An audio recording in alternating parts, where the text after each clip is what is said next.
There we go.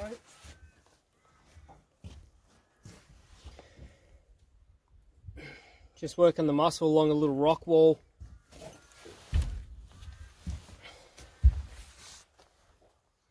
Nice little Kalgan legal. It's been a bit tough today. The little ones have been out and about. And I haven't actually felt any bites, really. It's just been on the lift, they're just sitting on it. But it's good fun. It's challenging picking up a few fish.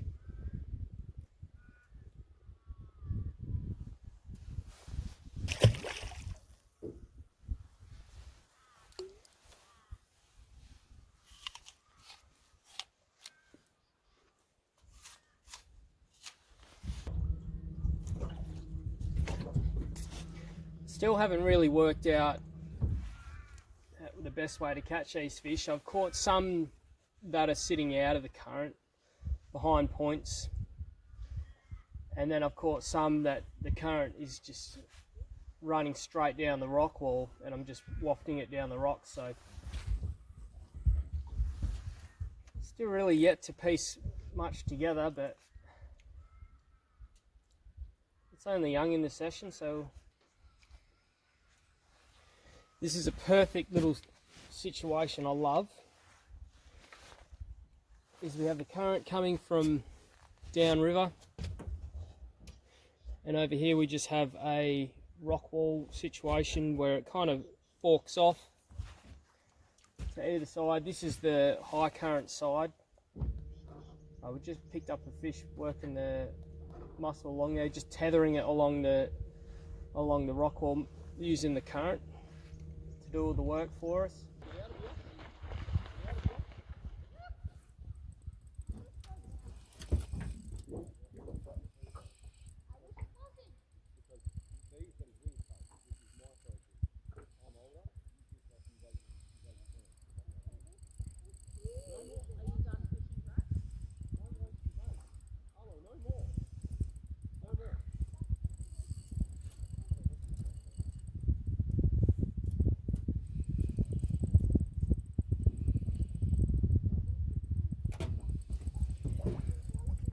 Been working along this rock wall, just moving with the current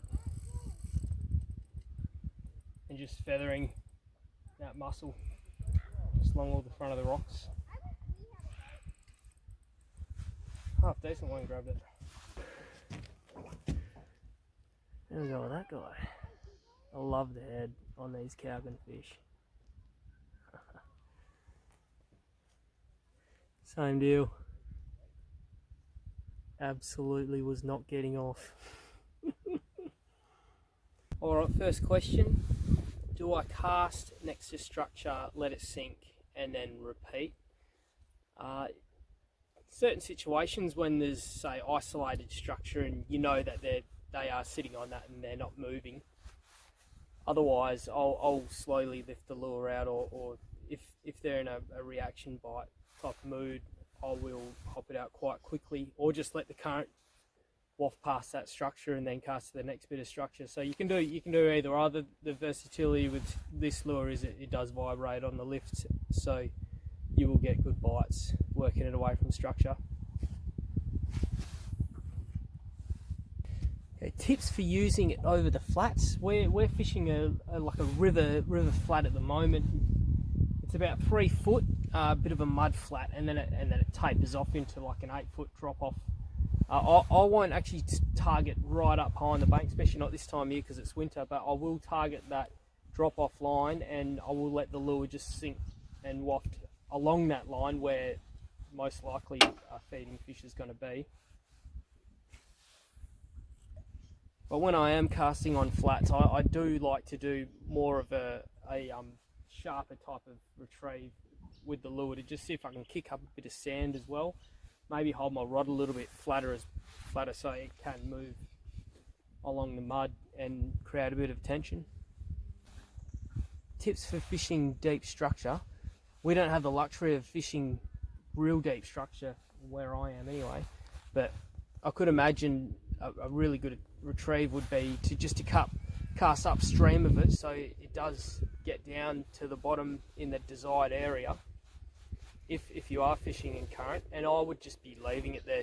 I wouldn't be mucking around with it too much. If a fish is going to be that deep, it's going to be sulking on the bottom, so I would just be getting into that zone, and once you've moved past that zone, get into the next one.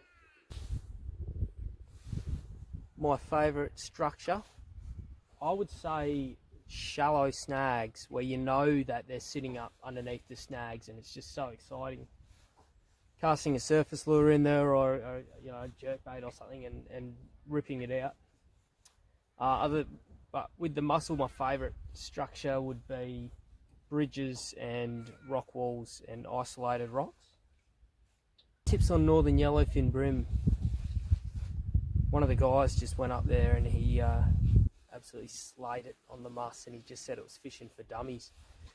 So in my experience with them up in Port Hedland and places like that, just target limestone, so broken limestone ground, little islands.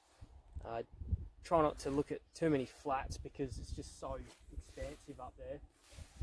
I used to live in Karratha and Port Hedland, and we used to get a lot of big ones near the salt intake pipes. So anywhere where there's good current and moving water, places to hide. When they are on the flats, they do get really skittish, but if you had a couple of rocks in there, they're very easy to catch. Favourite line and leader? So at the moment I'm using Unitica Super PE. Well, no, it's got a brim on the packet. I just rotate through braids a lot. I found this is actually probably one of the better ones I've used, but then I'll get a bad batch to the next lot and I'll be onto something else. At the moment I just use 4-pound Yamatoya leaders, 6-pound Yamatoya leaders. Why is Deacon so good at brim fishing? Deacon showed Grayson how to fish, who showed me how to fish, so can't owe it all to him. He's very, very skillful. He's a power fisherman too.